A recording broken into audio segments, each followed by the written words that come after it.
பழக்கவழக்கங்கள் என்ன? பாகம் நம்பர் 18. சக்சஸ்ஃபுல் சேல்ஸ் பர்சன் ரிஜெக்ஷனை, அதாவது ஒரு வாடிக்கையாளர் நம்முடைய பொருளை வாங்கவில்லை, வாங்க மறுக்கிறார். தேவையில்லைங்க, உங்கள் பொருள் சரியில்லைங்க, உங்கள் பொருள் எனக்கு வேண்டாங்க, உங்கள் பொருளில் வந்து எனக்கு சாட்டிஸ்ஃபேக்ஷன் இல்லை அப்படின்னு சொல்கிறார். அப்படின்னு சொன்ன உடனே நம்மளுடைய சில நேரங்களில் சேல்ஸ் பர்சன்லாம் என்ன செஞ்சிடறோம்னா, நடுக்கம் அல்லது ஒரு வெறுப்புணர்வோ அல்லது நடுக்கமோ அங்கே வந்து ஏற்பட்டு, பரவாயில்லை, okay sir, okay sir, relax, பரவாயில்ல சார், பரவாயில்ல சார், ஒரு நல்ல அருமையான மனிதரை நான் சந்தித்த ஒரு நல்ல ஒரு உணர்வை இன்னைக்கு நீங்கள் கொடுத்துருக்கீங்க, உங்கள் கூட நான் பழகினதில் ரொம்ப ரொம்ப சந்தோஷம். பரவாயில்ல சார், நம்மளுடைய பொருள் உங்களுக்கு பிடிக்காட்டாலும் தற்சமயம் நீங்கள் வாங்காட்டாலும் பரவாயில்லை, நான் நல்ல ஒரு மனிதரை நான் சம்பாதிச்சிருக்கேன் sir, thank you sir, thank you very much அப்படின்ட்டு ஒரு 2 நிமிடமாவது இருந்து அவங்கள்ட்ட நம்ம வேறு விஷயங்களை, பிஸ்னஸ் இல்லாத வேறு சில விஷயங்களை பேசிட்டு நாம் வந்து கிளம்பலாம். நாம் என்ன செஞ்சிடறோம்னா, பல நேரங்களில் இந்த வாங்காமல் இருக்காரு அப்படின்னு ஒரு பெரிய மூச்சை விடுவோம், அல்லது நம்முடைய முகத்தில் சரி சார் அப்படின்னு நம்முடைய ஃபேஸ் எக்ஸ்பிரஷன்லாம் காமிச்சிடும். இங்கே இவர்கிட்டருந்து அழகாக நம்ம வெளியேறணும்னா அடுத்து அவர் நிச்சயமாக நமக்குரிய வாடிக்கையாளராக ஒரு நாள் மாறுவார். அங்கே நம்ம விதை போட்டு வைக்கிறோம். ரிஜெக்ஷனுங்கிறது வந்து ஆபத்து கிடையாது.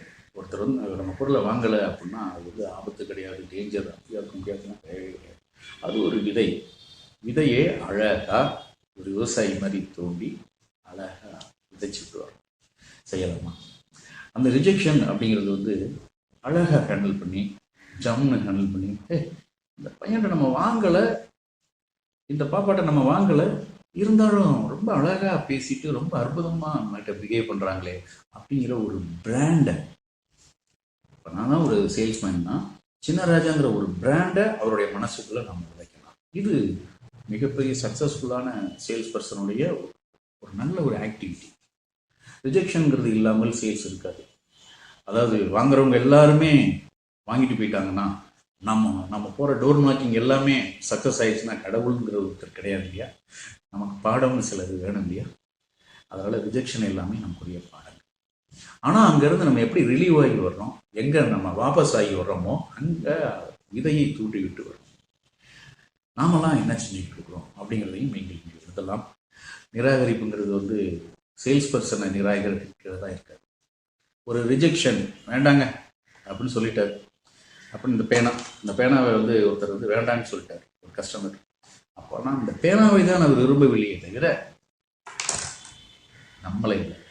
அதனால் அங்கே ஒரு நல்ல ஒரு ரேப்பை அழகாக க்ரியேட் பண்ணிவிட்டு, நன்றி சார், வணக்கம், நீங்கள் இப்போ வாங்கலை, பின்னால் நிச்சயமாக வாங்குவீங்கன்னு நான் நம்புகிறேன், இருந்தாலும் நல்ல மனிதரை சம்பாதித்த ஒரு சக்ஸஸ்ஃபுல்லாக ஒரு மனநிலையில் நான் வந்து கிளம்புறேன் sir, thank you very much sir, thank you sir, thank you sir, நன்றி சார், வணக்கம், மீண்டும் சந்திப்போம் சார், பாசிட்டிவாக சொல்லிட்டு வரோம்.